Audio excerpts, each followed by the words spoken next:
Good morning, 8th graders. Um, Last week I had you all looking at different maps of different cities from around the country and around the world. I'm going to go over those maps a little bit later, but first I want to tell you why we were looking at those different city layouts.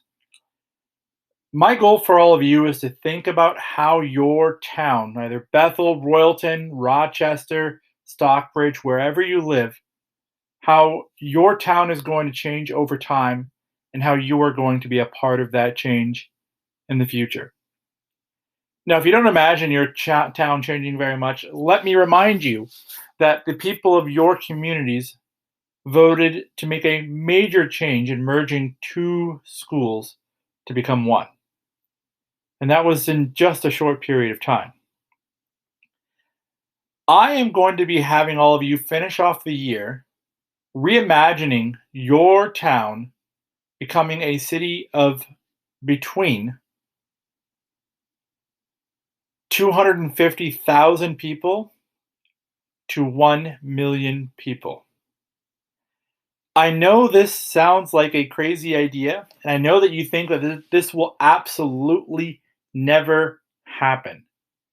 But I'm going to play you a short little video clip here, and I'm going to talk about why this actually might be a possibility in the future.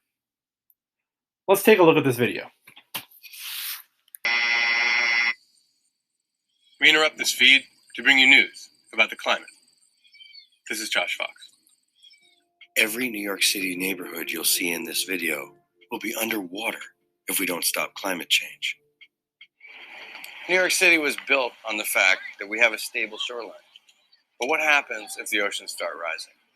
Right now, we're dangerously close to emitting enough greenhouse gases to put huge sections of New York City underwater, like right here at the Brooklyn Navy Yard, the financial district in Manhattan, the World Trade Center, and the 9/11 Memorial. The Brooklyn Bridge won't be underwater, but the on-ramp will be. Coney Island, the Rockaways, Red Hook, Tribeca, Sheepshead Bay, Williamsburg, Battery Park. The list goes on and on. But it's not just what's above ground in New York. The subway runs all over this town, underneath it. And without it, the city ceases to function. So let's talk about the science. Since the beginning of the Industrial Revolution, we've put enough greenhouse gases in the atmosphere that we've raised the Earth's temperature by 1 degree Celsius. That doesn't sound like so much. 20 years ago, we didn't think it would be enough to really alter things. But 1 degree has been plenty to get everything frozen on Earth to start melting. Glaciers are melting at staggering rates, and the Arctic ice cap has shrunk to the lowest level ever recorded.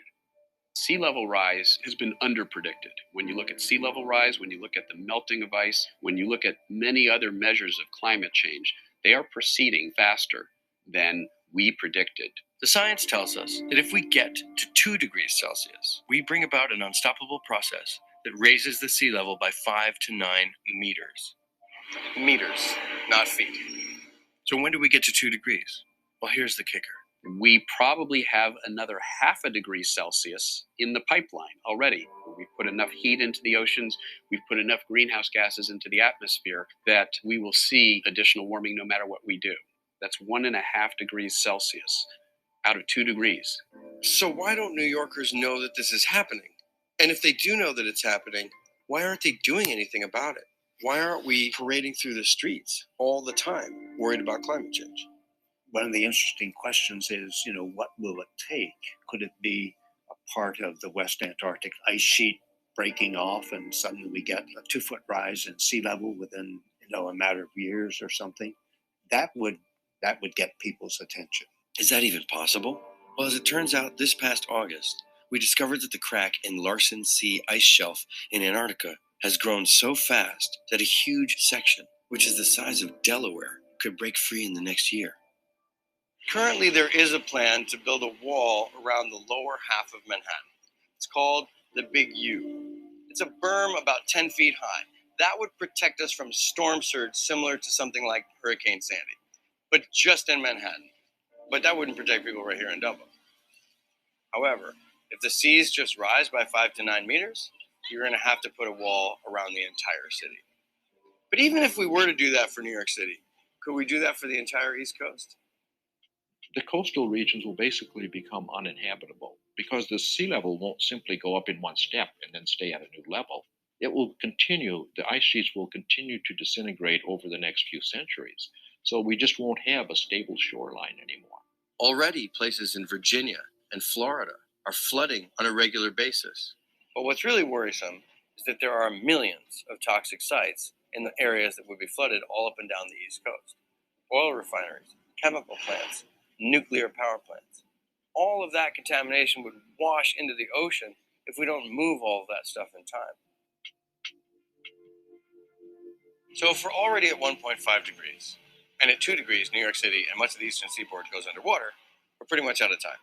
There's no room left in the atmosphere for greenhouse gases.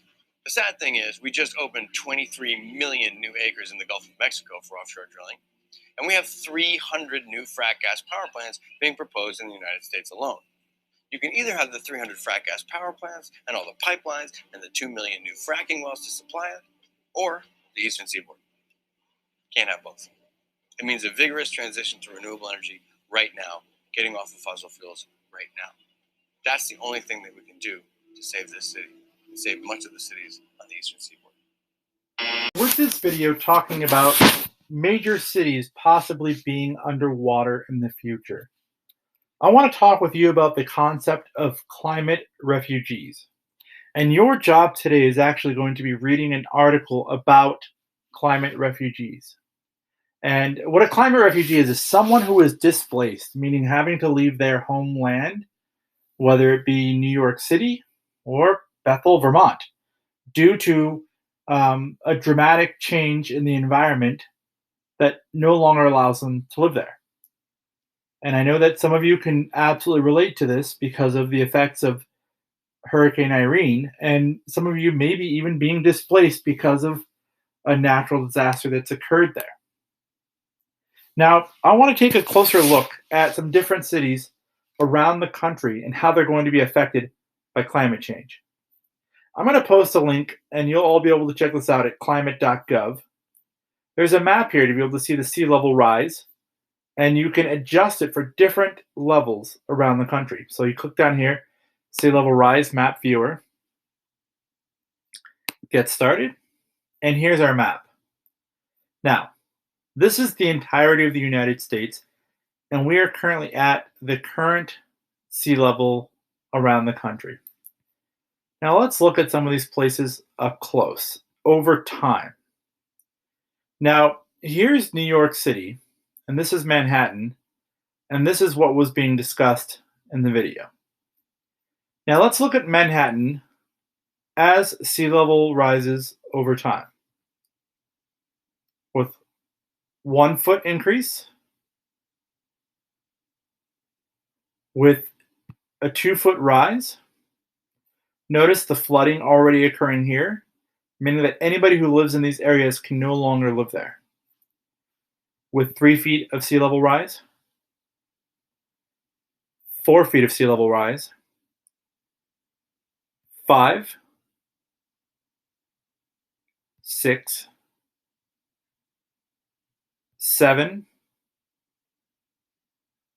8, 9, and finally 10 feet of sea level rise.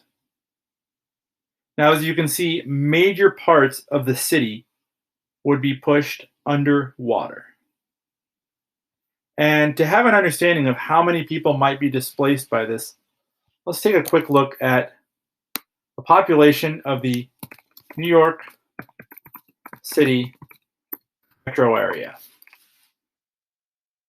Roughly 20 million people living in this area.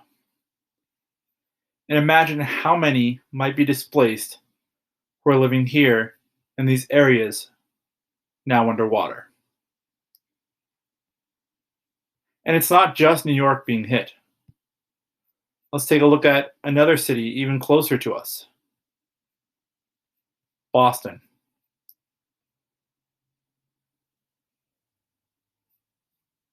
Now I'm going to skip quickly through this. Just 1 foot of sea level rise, you can already see flooding 3 feet. You have flooding here in Boston now as well. 5 feet. Wow. This is major. Cambridge, which is where MIT and Harvard is located. Let's go to 8 feet and 10 feet. Boston is nearly wiped out. And to put that into perspective, let's look at Boston's metropolitan area.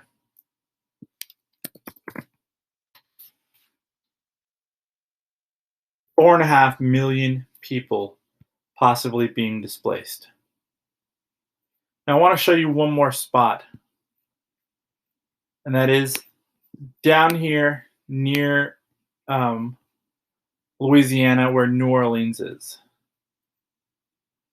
Let's take a look at how flooding affects Louisiana. Here's with just 1 foot of sea level rise. That's 1 foot. Now, if you recall in the video, they talked about 3 meters, which a meter is almost 3 times the size of a foot. So this would be around 1 meter of sea level rise. 2 meters and 3 meters. Cities completely underwater. Now, with these cities going underwater, the question is, where will all of these people go? I think it's completely plausible that people maybe decide to retreat to somewhere where there's space to build and where land is inexpensive and homes are affordable. And people could very well decide to retreat to Vermont. And it's very possible you could see your community of 2,000 to 4,000 people increase by hundreds of thousands of people. Now, the reason why you're focusing on this White River Valley 2120 project is because if you aren't the ones making decisions about how your community will grow in a smart way, then other people coming from outside of the area might be the ones making those decisions for you.